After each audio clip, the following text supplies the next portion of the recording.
This podcast is certified fresh. Freshmediaworks.com. Welcome to the Montgomery ISD Athletics Show, where each week we share conversations about everything that makes MISD athletics so great. Montgomery ISD, in partnership with families and community, will graduate all students with the knowledge, skills, and leadership necessary to thrive as productive and responsible citizens. Athletics play a vital role in student success, promoting physical and mental well-being while developing essential life skills like teamwork, leadership, and resilience that benefit students far beyond high school.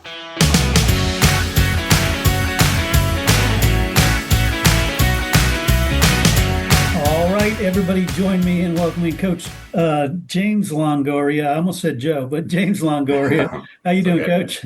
I'm doing great. Yourself? Cool. Yeah, I'm doing excellent. And you are the Montgomery tennis coach, correct?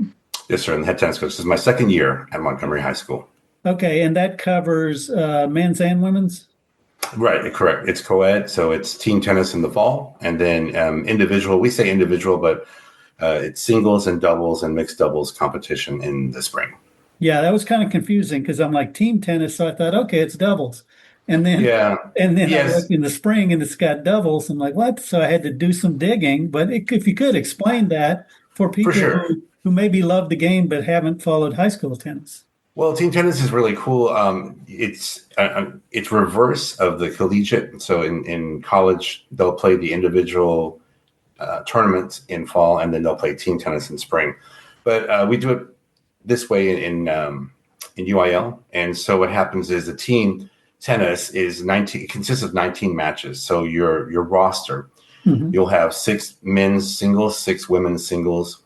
Then you'll have 3 men's doubles, 3 women's doubles, and then you have that 19th match, which is a mixed doubles team. And that was instituted many years. Well, I wouldn't say many years ago, because when I played, we didn't have that. So we went to 18, and then we had to start counting sets and matches to determine the tiebreakers. So the 19th match was pretty crucial, and you will find a lot of 10-9 victories between some really competitive teams. And in fact, we just had a 10-9 victory, and so it's nice. It's nice to have that mixed doubles team. And then in spring, what happens is you'll have the individuals. So you'll have 2 men representing the singles, 2 women representing the as singles, and then you'll have 2 men's doubles teams and 2 women's doubles team, and then 2 mixed doubles teams, and they go into the tournaments, and then the district tournament, and that's where we'll get the regional competitors, and then on to state.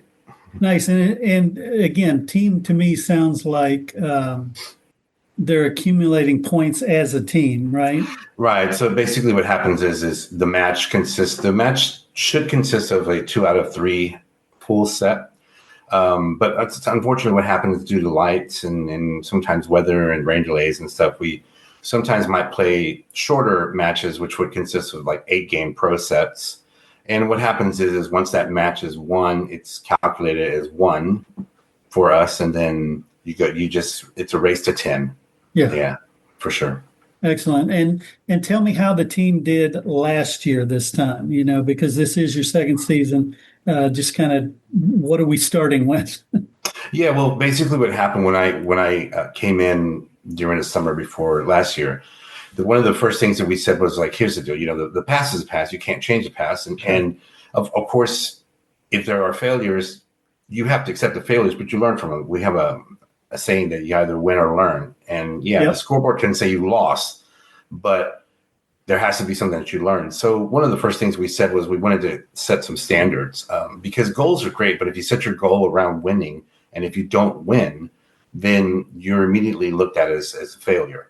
But if you set micro goals, and micro goals could be something as small as like taking deep breaths between points. And if you can achieve those micro goals and keep your standards high, you may not always rise to the occasion, but you can certainly sink into your habits. And if your habits are built around high standards, then success will surely follow. So what happened the previous year, Montgomery was knocked out by Lake Belton, and it was a 10-2 I think 10-2 or 10-3 victory, 10-3 loss. And what happened was we said, okay, well, here's when we go into this season, if we get into the playoffs, we're just gonna again we're gonna set the standards high, and so we were one set away from advancing. We did well. It was a 10-9 loss to Kingwood Park, but it was one of those things where everybody just fought hard and on their side too, and we stayed there for a few hours that morning, and it came down to the very last match, and we just came up a little bit short. So, but it definitely was we built upon the success that they had the previous year, and in the so we just kept those standards, and we kept working. And the same thing, they had missed the playoffs in spring of 24, so we said, okay, well, the goal is to just keep doing what we've been doing, keep the standards high. And so we were able to take a girls doubles team to the regional tournament. We won district and went to the regional tournament, and we came up one set short and missed state by one set. But the girls are returning; they're seniors now, so we'll have another crack at it.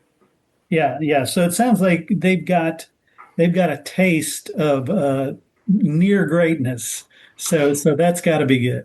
Yeah, in fact, when we talked about it, because we had lunch right after that match, and we said, okay, we're going to put this behind us, and next year starts now. And I remember we were talking, the two young ladies is Riley Ruff and Chloe Smith.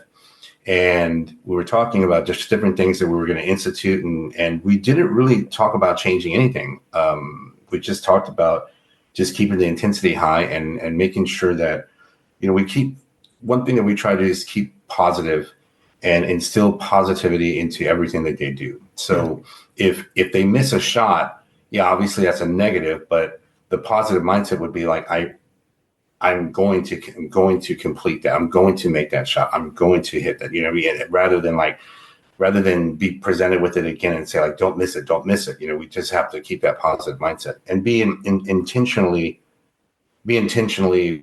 aggressive with that positivity. So the idea is if we have a tough match against a team, and if everybody is counted as out, well, okay, fine, but we're still going to go in with a positive intention that we're going to win and just be aggressive with it. So the next morning at 5 a.m., Chloe Smith was out there hitting tennis balls off of the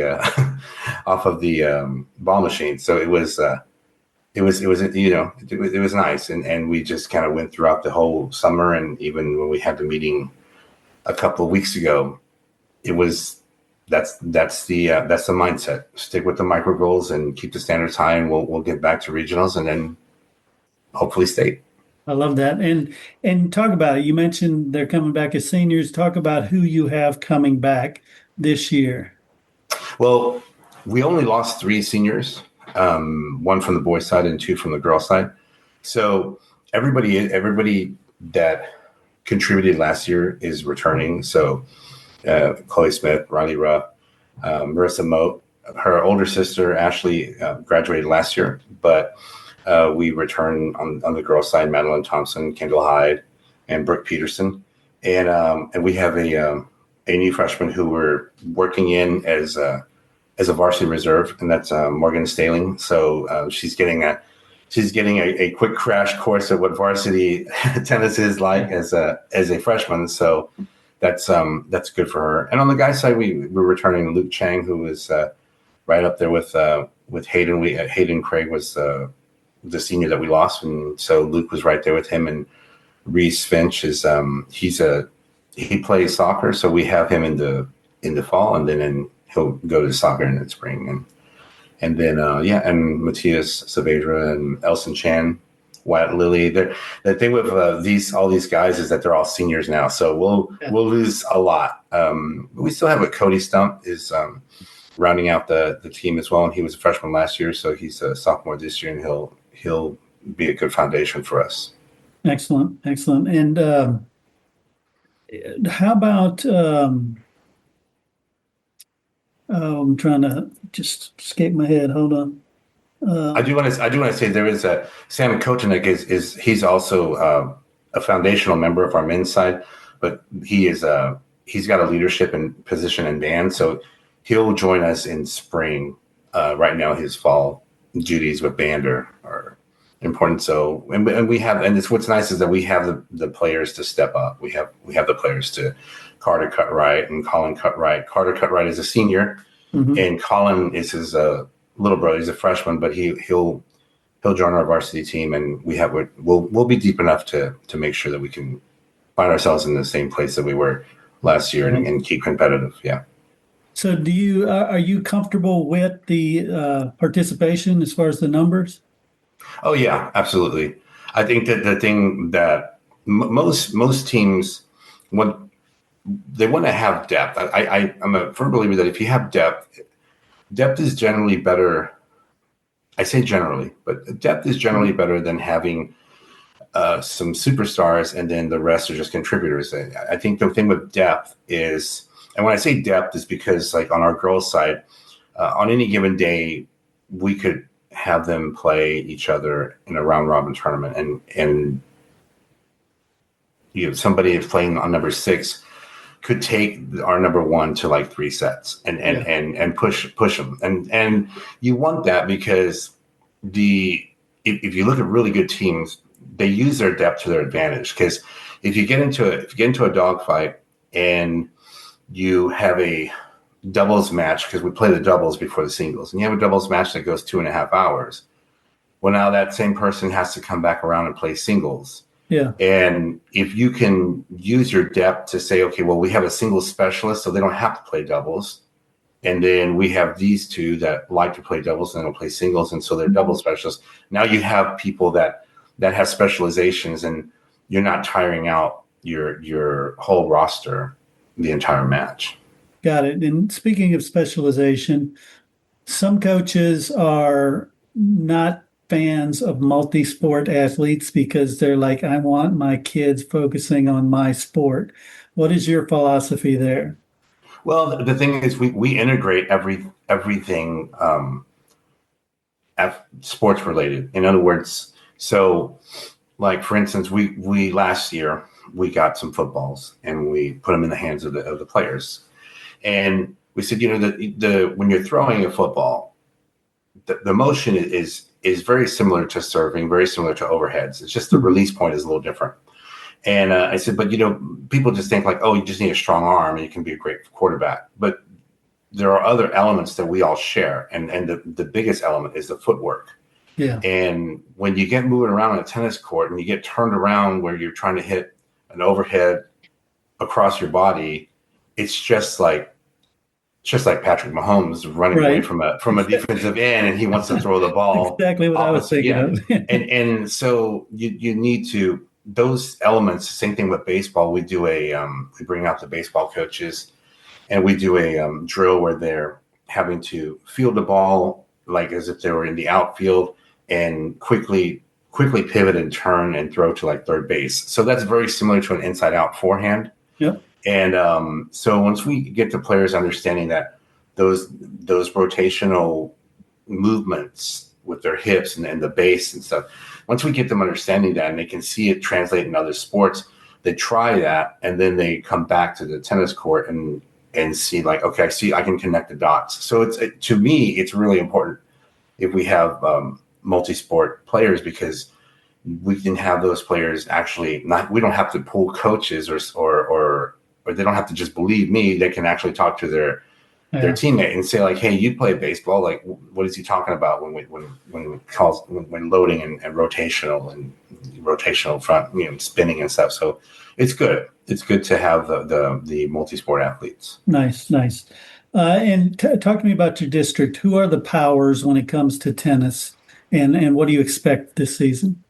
Well, we are in a very, very competitive district. In fact, the former coach from Dayton High School said that we probably play in the toughest district in the region, and it's mainly because of the four schools that came out last year, which is Montgomery, Lake Creek, and College Station, A&M Consolidated.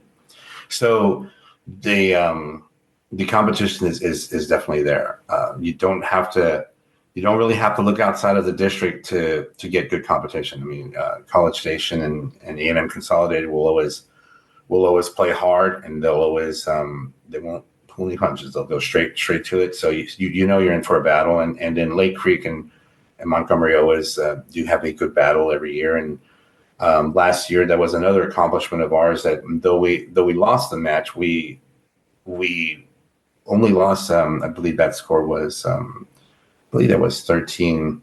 It was 13-6, but maybe been 14-5. But the previous year, they had called the match before it finished because they had already reached 10. So it's definitely, the competition pushes us for sure.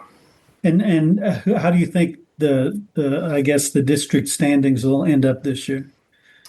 Well, it's always so close. Yeah. Last year we had, and when I say we, I mean all the coaches within the district had kind of assumed that, well, it would go like College Station, Consolidated, and Lake Creek and Montgomery, and there was some movement, and some, because there's players. The thing is that there's players that they grew up playing these kids. That's the thing, is that they all kind of train. They go to the A&M camp, or they'll train down here at Walden, or they'll train like in Houston. So they know, the players know each other. So they've seen them. So it's not really like they'll look at a school and say like, oh, well, they're a better school. They look at the players and say like, no, well, I played her, and we went to 3 sets. So anything can happen. And that's the thing too, is that with 19 matches, anything can really happen.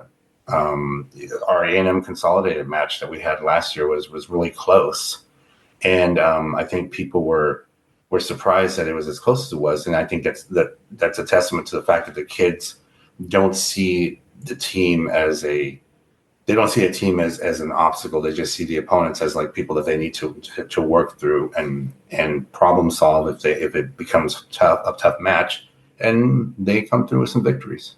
Got it. So it's anybody's ball game, really. Yeah.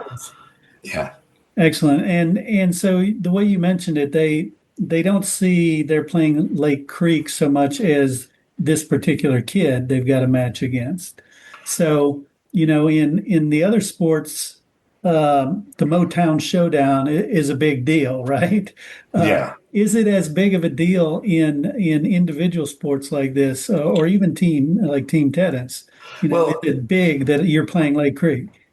Yeah, well, I think that's the only difference, really, honestly, is because since these kids all know each other and they all live within 5 or 10, maybe some further away, but like they all live within a stone's throw away from each other, so they've grown up knowing them. And if you have, as we do, we have tennis players that have played since they were like 5, so they were here before, they were playing with those teammates before Lake Creek was, that's true, existed. So they're very familiar. So that's probably that's the only difference. I mean, it does have a very Motown Showdown atmosphere to the match. But again, they still look at it as the individuals and the people they're playing. They're definitely looking at the roster. I'm not someone who thinks that like, oh, well, keep your roster close to you until the day of the match. I mean, I'll people know who I'm going to present, and those kids are definitely like, well, who's playing line 3, who's playing line 4? So, and then they talk, and so they know. So they're looking. They have people on their radar. So, but yeah, I love it. And so, how does this season look for you as far as the schedule? Yeah, I mean, the schedule. What we did was, so last year we didn't have as many fall out of district matches as we would have liked. And I think that's just kind of the nature of the beast. You get a new coach, and some coaches just kind of like, well, they just pass on it or whatever. So I was talking to Coach LaPlante at the end of last year, and we were talking about how so many coaches and so many schools had contacted us about scheduling out of district matches or non-district matches for fall. And we had our whole schedule pretty much finished by the end of March last year. And so we have Oak Ridge, have Kingwood, we have Pflugerville Wise. We had that was a more of an organized scrimmage, but we did count the scores and the points for the kids. Mm-hmm. And we'll play Pflugerville Hendrickson. Those are both regional competitors. They sent players to the regional tournament. We'll play Lake Travis and Robinson, which are good competitive schools in the Austin area. So it's there. Tomball again. We'll play Tomball and every team that is on our schedule and that is out of the district went to their regional tournament. Wow. So that's what the goal was to make sure that every competitor, everybody that we played was going to present a level of competition that we could learn from.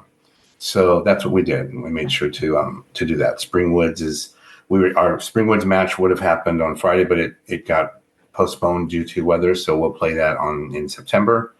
And Springwood sent some regional competitors, competitors to regional again last year, and so they're expected to send the same ones, seniors. They're seniors now, so it's good. We're gonna have a good schedule. Well, excellent. You answered one of my other questions because I always like to ask coaches when it comes to scheduling, do you want to schedule tough to get them against the best, or do you want to get their ego up by getting some wins? Like you want tough competition. Yeah, and I think the thing with tennis, and again, this goes back to the individual player.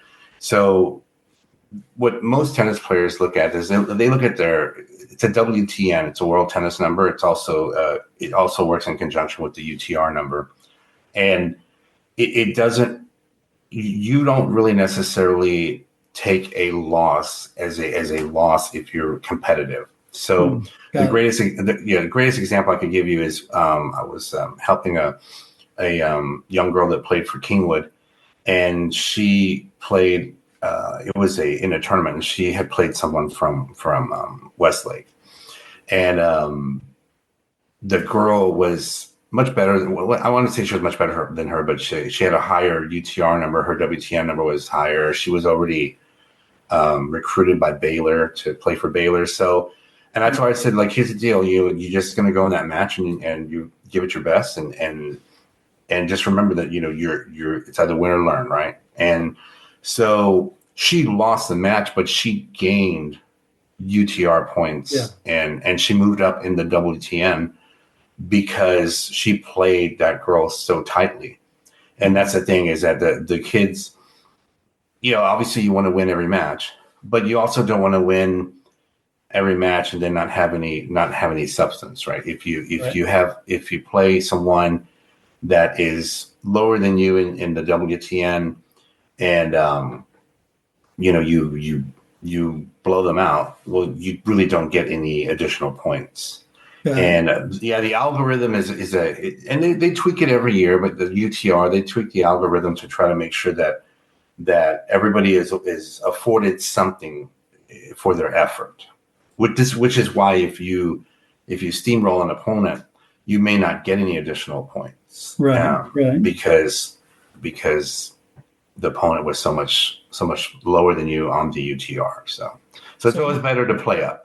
Yeah, I was going to say, so the only negative to playing up would be if you get destroyed by somebody ranked higher.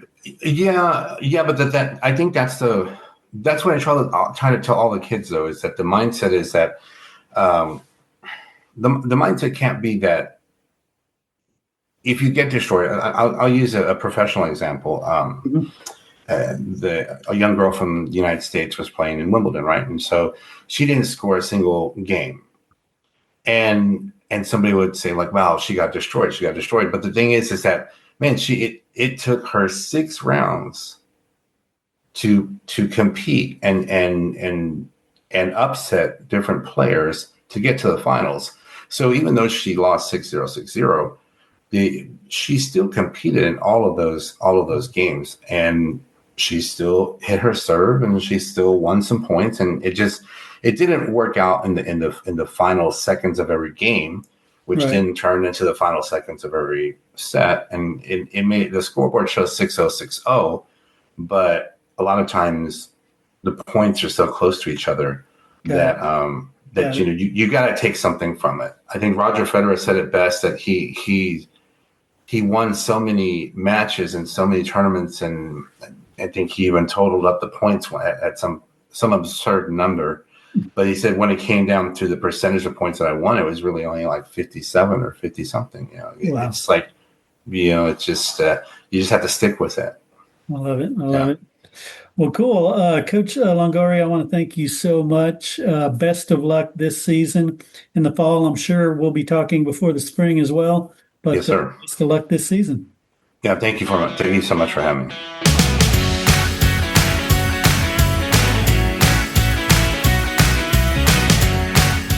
Hey Coach, Lone Star Gridiron has been the leader in Coach's Show podcasts for 20 years, and now you can get your own Coach's Show podcast each week during the season as a fundraiser for your booster club. Yes, booster clubs all over are using these podcasts to help their sports programs. You get to share the stories of your program and your kids to a huge audience and make money. We started with just football, but this year have expanded to make them available for all sports. Call 713-269-4620 to find out the details and get your Coach's Show started.